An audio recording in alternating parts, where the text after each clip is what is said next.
الحكايه كانت كده واحنا كنا كده، وبالرغم من كده عملنا كده، ودي المعجزه.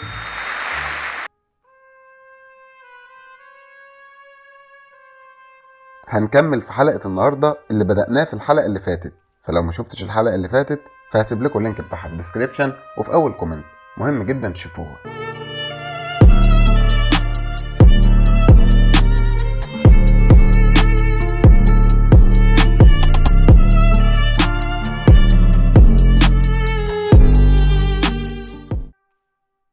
وقفنا في الحلقة اللي فاتت عند مشهد اتخاذ القرار، ودلوقتي هنكمل في الفصل الثاني من الفيلم وهنروح لمشهد التحول اللي يعتبر اهم مشهد في الثلاث افلام من وجهة نظري، لان ده المشهد اللي من غيره ما كانش الباتشينو هيبقى بطل الثلاثيه. لو ما تعرفوش فشركه الانتاج ما كانتش عاوزه الباتشينو اصلا يعمل دور مايكل، وما كانتش عايزه الباتشينو في الفيلم اصلا، لكن المخرج فرانسيس فورد كوبولا اصر ان محدش هيعمل دور مايكل غير الباتشينو. وحتى بعد ما بداوا تصوير كانت الشركه عاوزه تغيره، لكن بعد المشهد ده اصبح الباتشينو بطل الثلاثيه.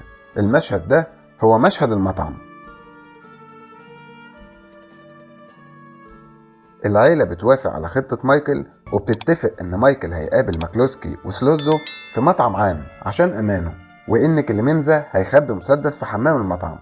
وبيدي كليمنزا لمايكل 3 قواعد. القاعدة الاولى انه يقتلهم اول ما يخرج من الحمام، والقاعدة الثانية انه يرمي المسدس اول ما يقتلهم، والقاعدة الثالثة انه ما يبصش في عين حد وما يخبيش وشه. وفعلا بيوصل مايكل وسلوزو وماكلوسكي للمطعم، وبيبتدي مايكل وسلوزو يتكلموا، لكنهم كانوا بيتكلموا بالايطالي، والغريب ان ما كانش فيه ترجمة. وعن النقطة دي بيقول مونتير الفيلم ان عدم وجود ترجمة كان مقصود، لان المخرج ما كانش يهمه الكلام اللي بيتقال، وما كانش عاوز المشاهد يركز في الكلام اللي بيتقال قد ما يركز على تعبيرات وش مايكل وسلوزو، ويقدر المشاهد يفهم كل حاجة من التعبيرات بس من غير ما يفهم الكلام اللي بيقولوه. المخرج كمان في المشهد ده ما استخدمش اي موسيقى في الباك جراوند، وكان جو المطعم هادي وصامت جدا، وفجأة بيكسر الصمت ده الصوت ده. صوت الفلينة هو اعلى صوت في المشهد لحد دلوقتي. وبنشوف كمان في المشهد ده ازاي الباتشينو كان بيمثل بوشه بس، وبنشوف كمان كل التساؤلات اللي جواه باينة في عينيه، وبنشوف في عينيه اسئلة زي مثلا المسدس موجود فعلا ولا لا.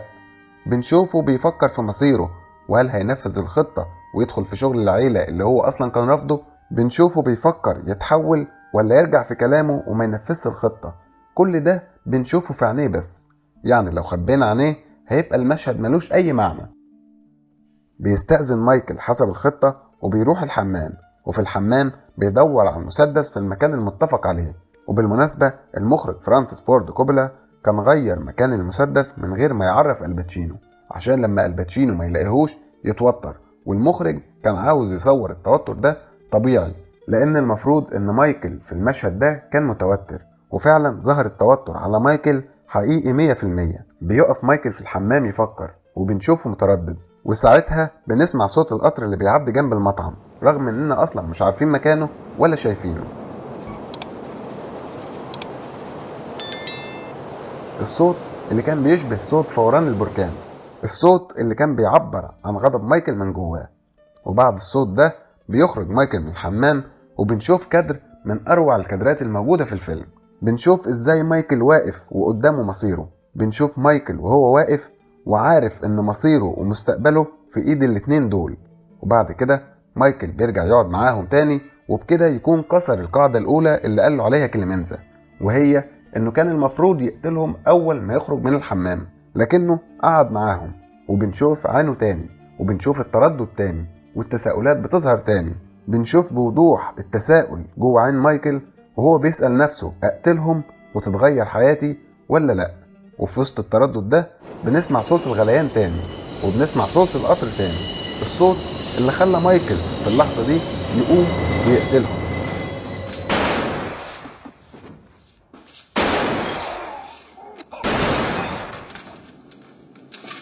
مشهد القتل اللي كان كالعادة لوحة فنية من كوبولا، وكل حاجة فيه كانت مقصودة، حتى الغبار الأحمر اللي قال عليه المخرج إنه كان مقصود وسببه ان الطلقة دي انتظرها مايكل كتير. يعني المخرج كان قاصد يشبه الطلقة دي بالتنين اللي بينفس النار من بقه.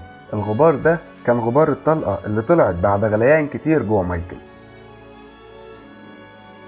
صوت الطلقة كان تاني أعلى صوت في المشهد. صوت الطلقة كان في نفس ارتفاع صوت الفلينة اللي سمعناه في أول المشهد. وبعدها بيرمي مايكل المسدس وبيمشي بمنتهى الهدوء، وبكده يكون انتهت شخصية مايكل المثالي للأبد، وظهر عندنا الدون مايكل كورليون. وبتقتحم المشهد سيمفونية نينو روتا، والمونتير بيشرح سبب تأخر الموسيقى كل ده، وبيقول إن الموسيقى ما جاتش عشان تخلق شعور جديد، لكنها جت عشان تنظم وتجمع كل المشاعر اللي اوريدي اتخلقت على مدار المشهد. الموسيقى لعبت دور منشط لأحداث وصلت للذروة فعلا. وممكن نفسر ده بشكل تاني ونقول إن الموسيقى بدأت عشان تأكد لنا انتهاء تنفيذ الجريمة، وبتقول إن مايكل المثالي خلاص انتهى، وإنه ضحى بحياته عشان يدافع عن عيلته، لكنه ما يعرفش إنه أخذ أول خطوة في طريق هدم العيلة كلها. وبنروح بعد كده للفصل الثاني للفيلم، وزي ما كل فعل له رد فعل، فكل قرار بناخده بيبقى ليه توابعه وعواقبه. مايكل بعد ما قتلهم كان لازم يختفي لفترة. العيلة بتسفره لسيسيلي اللي هي صقلية بلد أبوه الأصلي، وتحديدا قرية كورليون اللي اتسمى على اسمها، عشان يكون في حماية صديق والده الدون توماسينو. وفي صقلية بنشوف لوحات فنية مذهلة، زي مثلا لما مايكل قابل أبولونيا لأول مرة بنشوف لوحة فنية رسمها دافنشي. جوردن ويلس مدير التصوير كان فنان حقيقي، كان فنان عبقري، وكان بيتعمد ظهور النور والجمال في مشاهد سيسيلي. وزي ما قلنا ان مايكل هناك بيقابل أبولونيا وبيتجوزها، وبنشوف رومانسية جميلة في وسط المناظر الطبيعية. وده الجزء من القصة اللي ممكن ناخد نفسنا فيه بعد كل اللي حصل، لكننا مش هنلحق نطول في الجمال ده، لأن مايكل حتى وهو بعيد الخيانة ظهرت تاني في العيلة لما جوز أخته اتفق مع أعدائهم ونصبوا فخ لسانتينو، الفخ اللي اعتمد على عنصر مهم جدا في شخصية سوني، وهو اندفاعه وتهوره من غير تفكير، وده اللي أدى لنهايته.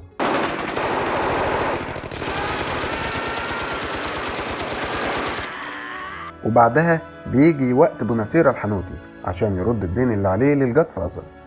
كل اللي كان مطلوب منه انه يجمل شكل الجثة عشان والدته ما تشوفوش في الحالة دي. في مشهد من اروع مشاهد براندو شفنا فيه عظمة التعبير بالعين والوجه. Look how they massacred my boy.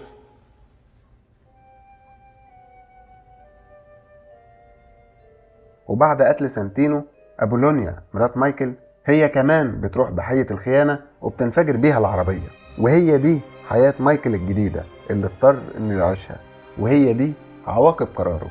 ودايما هنلاحظ زي ما قلت في الجزء الأول ان المأساة بتحصل لما بيزول الفاصل بين الحياة الخاصة والحياة الإجرامية. بعد كل الدم ده بيقرر الدون فيتو انه يعمل اجتماع مع باقي رؤساء العائلات، وفي الاجتماع ده بيكتشف ان بارزيني هو اللي قاد الخيانة عليهم بمساعدة الباقيين. وبيقرر الدون فيتو انه ينفذ اذكى انتقام في تاريخ السينما.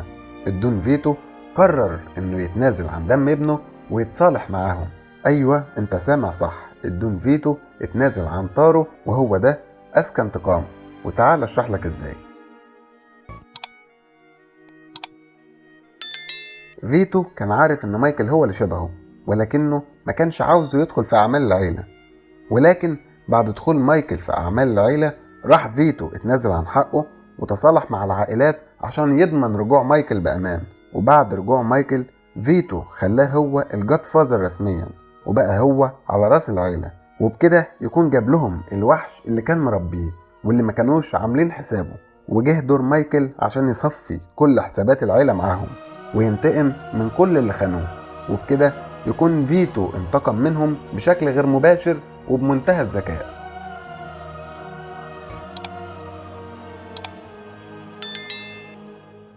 بعد ما مايكل بقى الدون مايكل بنقدر نشوف الفروقات ما بين مايكل وفيتو، وده المخرج أظهره قبل أي كلام من خلال تفاصيل صغيرة في الديكور وعناصر المشهد، لكن تأثيرها كان كبير جدا في توصيل المعنى. زي مثلا الفروقات اللي كانت في غرفة المكتب في عهد مايكل وفي عهد فيتو. بنشوف الفرق بين قيادة وشخصية مايكل وقيادة وشخصية فيتو. الغرفة في قيادة فيتو كانت مظلمة جدا، أما في عهد مايكل فكان النور أكتر. مكتب فيتو وكراسيه كانت غير موجهة لنقطة معينة، وكانت غير منظمة عشان ما تشوفش في المشهد غير فيتو، وأي حاجة هتشوفها تاني في الكادر عينك مش هترتاح، لأن مفيش راحة في حضرة فيتو كورليون. وعلى الرغم من إن الكراسي كلها كانت فخمة ومريحة جدا، إلا إن كرسي اللي بيطلب منه خدمة كان غير مريح وغير مبطن. التعامل مع فيتو غير مريح على الإطلاق. أما في عهد مايكل تنظيم الكراسي بيتغير، وشكل الكراسي كمان بيتغير، وبنبتدي نشوف كنب في الغرفة، وبنشوف الكراسي مرتبة بحيث تكون ملتفة حوالين مايكل وبتدعمه لقيادة العيلة. مايكل اللي كان عاوز يقنن أوضاع العيلة ويخرج بيها من دايرة المافيا والإجرام. كل ده كان باين في الديكور، كان باين في النور والضلمة، كان باين في الحيطة الجديدة اللي بدل ورق الحائط القديم، كان باين حتى في تغيير السجادة اللي على الأرض. كل دي كانت رمزيات لبداية عهد جديد ومضيء. ولكن هل هو تغيير فعلا ولا مجرد قناع جديد لجاد فازر أشد شراسة؟ وبنوصل للفصل الأخير بمشهد بين الأب وابنه، وهو بيقول له إنه ما كانش عاوز له المستقبل ده، ولكنهم الاتنين عارفين إنهم في طريق ملوش رجوع. وبنشوف بعدها فيتو وهو بيلعب مع حفيده بملابس غير رسمية بعد ما خلع عباءة الجاد فازر، وبنشوف من حركة إيده عجزه وضعفه. فيتو الوحش اللي كان بيخوف الكل لسه بيعمل وحش برضه، ولكنه يدوب بيخوف طفل صغير.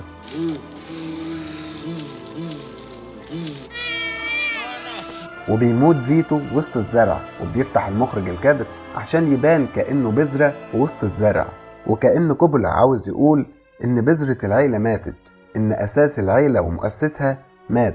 وخليكوا فاكرين مشهد وفاة فيتو عشان هنحتاجه في الأجزاء اللي جاية. بعدها بنروح لمشهد من أروع مشاهد السينما، وهو مشهد الكنيسة، وبنشوف بالمونتاج القطع ما بين صلوات الكنيسة ورجالة مايكل وهم بيقتلوا أعدائه. بنشوف طقوس التعميد وطقوس القتل، بنشوفه بيردد في الكنيسة إنه بيرفض الشيطان وكل أعماله، لكنه في نفس الوقت بيؤمر بسلب الأرواح. وبعد ما مايكل بيخلص من أعدائه، مايكل بينتقم من الخاينين اللي جوه عيلته نفسها. تيسيو اللي كان من أقرب معاونين والده، وجوز أخته اللي خان سانتينو. وبكده يكون مايكل تحول تماما للجاد فازر، وشخصيته تحولت تماما من النور للظلام. وبنشوف وشه وهو بيضلم، وبنشوف عينه وهي بتختفي في الظلام.